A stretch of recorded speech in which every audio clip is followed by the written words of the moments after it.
Hello guys, this is Juan and welcome to the channel. Today I want to talk about Romeo and Juliet and how destiny plays a role in the play, whether the characters have a choice or they are doomed from the beginning. Also, I like to explore whether these ideas have an influence on our own lives as well. Before I start, I want to point out that the character has his or her own ideas inside the play, and we have to distinguish that from what Shakespeare is trying to tell us, because Shakespeare is the writer, so he has the control of what the characters say or do.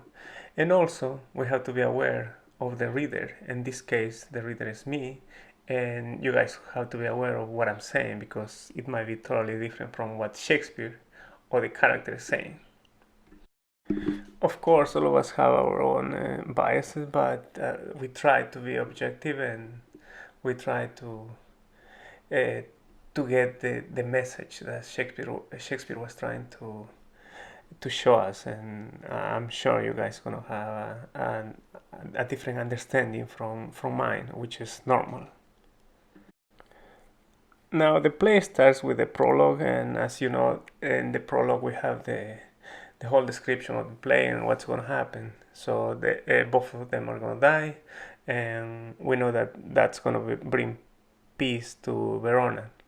And in a sense, this is it's putting a death sentence to the main characters, to Romeo and Juliet, and also makes us wonder whether the universe or God, whatever you want to call it, sets our destiny before we are even born into this world.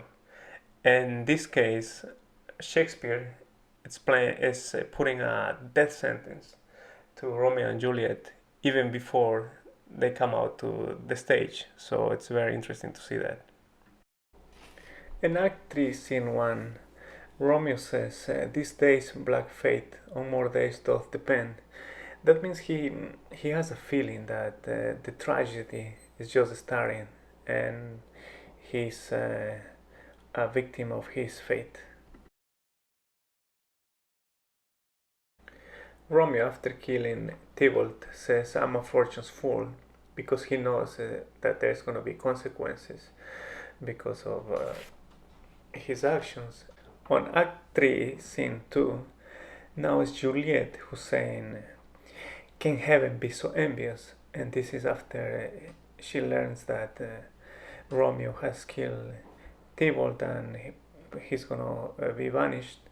And this is addressing a very important question because sometimes we have this idea of the gods playing with us, especially in ancient Greece and antiquity.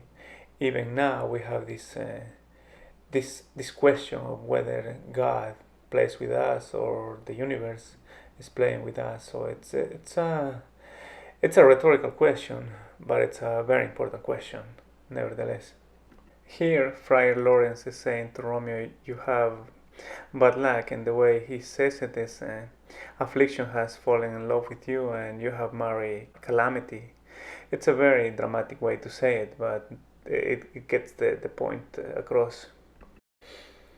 When Friar Lawrence learns that Romeo didn't receive the letters, he says, "Unhappy fortune," and he knows something bad is going to happen soon. And of course, we know that Romeo, it's going to go to Juliet's tomb, and it's going to see Juliet. Well, he thinks she's dead, and he's going to kill himself. She's going to wake up, and then she's going to kill herself, and that's pretty much the end of the play. In the last act of the play, in Act 5, Scene 3, the prince asks, "Where be these enemies?" He's asking to Capulet and Montague.